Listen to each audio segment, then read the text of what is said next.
طالب علم اور خودکشی، کالج اسٹوڈنٹ سوسائڈ۔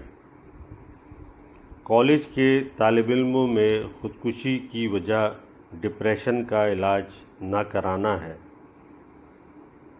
کالج جانے کا تجربہ وقتی طور پہ طالب علم کو تنہا، پریشان، کنفیوز اور دباؤ میں مبتلا کر سکتا ہے، جس کی وجہ سے ڈپریشن ہو سکتا ہے۔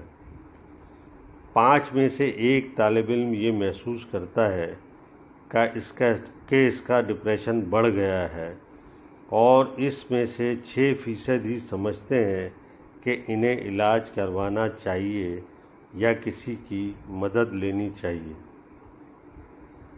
جس کالج کے طالب علم میں خودکشی کے امکانات پائے جاتے ہیں، وہ عموماً تنہا، خاموش، بجھے سے اور سماجی طور پہ تنہا ہوتے ہیں۔ اس لیے ضروری ہے کہ ہم ان افراد میں خودکشی کی تنبیہی علامات یعنی سوسائڈ وارننگ سائن دیکھیں تو فوراً ان کی مدد کریں۔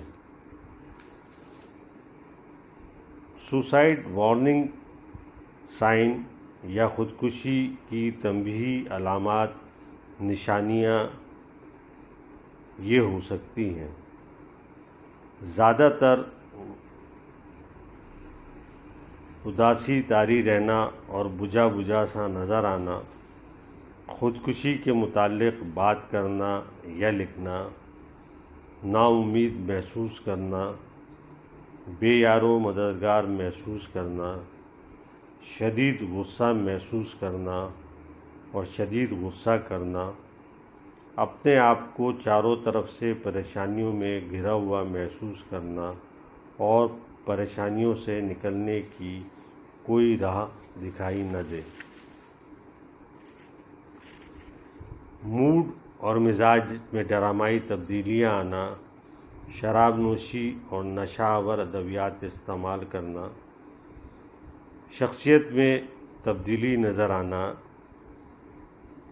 جذباتی ہو جانا، کسی بھی کام میں دلچسپی نہ لینا، سونے کی عادات میں تبدیلی آنا، کھانے کی عادات میں تبدیلی آنا،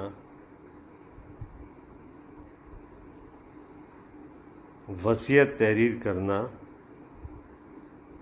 اپنے آپ کو گنہگار اور قصوروار میں سمجھنا، قیمتی اشیاء لوگوں کو دے دینا، بے خوفی کے اقدامات کرنا، مثلاً تیز گاڑی چلانا وغیرہ۔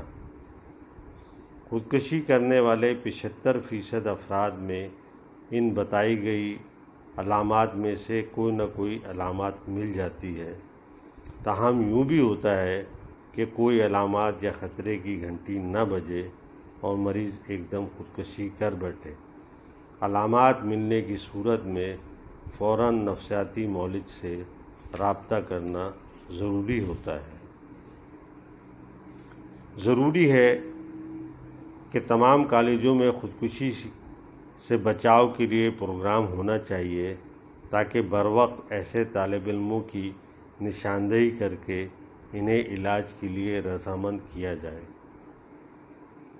یہ ایک بڑی غلط فہمی ہے کہ میں ڈپریشن کا خود علاج کر لوں گا یا مقابلہ کر لوں گا۔